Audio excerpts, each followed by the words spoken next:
Dahil naman sa pagdalas ng mga naitatalang lindol, muling nagpaalala ang Disaster Preparedness Team sa seryosong paghahanda. Tunghayan sa GMA Regional TV Presents.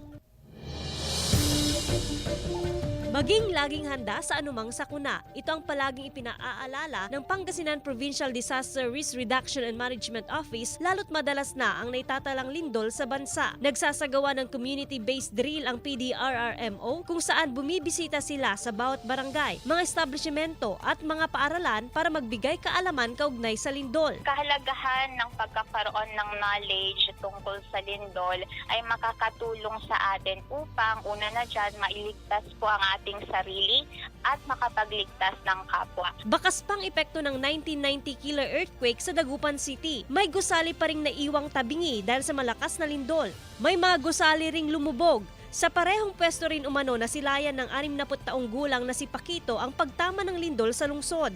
Lumakas, tapos biglang nagkabitak-bitak tong mga kalsada. Nagbabagsakan yung mga salamin.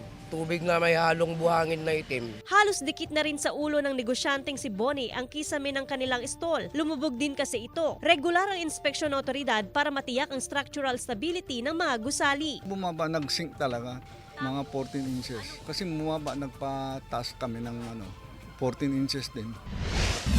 Bakas pa rin ang epekto ng magnitude 7 na lindol sa St. Catherine of Alexandria Church na isang national cultural treasure sa Tayum Abra. Mahigit isang taon nang nakalipas nang tumamang malakas na lindol sa Luzon noong July 2022. Ayon sa parish priest, tinututukan ng National Commission for Culture and the Arts at iba pang concerned agencies ang pagsasaayos sa simbahan. Inaasahan na ngayong unang quarter ng taon ay isasagawa ang detailed architectural and engineering study na bahagi ng Phase 1 para sa restoration nito. Second DJ contact iti NCCA, dito yun iti group ti different architects and engineers nga study mga adal nga talaga no anya ti extent ti damage na ken no kasano iti aramiden nga talaga ken karaman na DJ financial study na. Maliban sa St. Catherine of Alexandria, isasama rin sa pag-aaral ang napinsalang San Lorenzo Ruiz Shrine sa Bangged at isa pang simbahan sa La Paz. Joan Punsoy,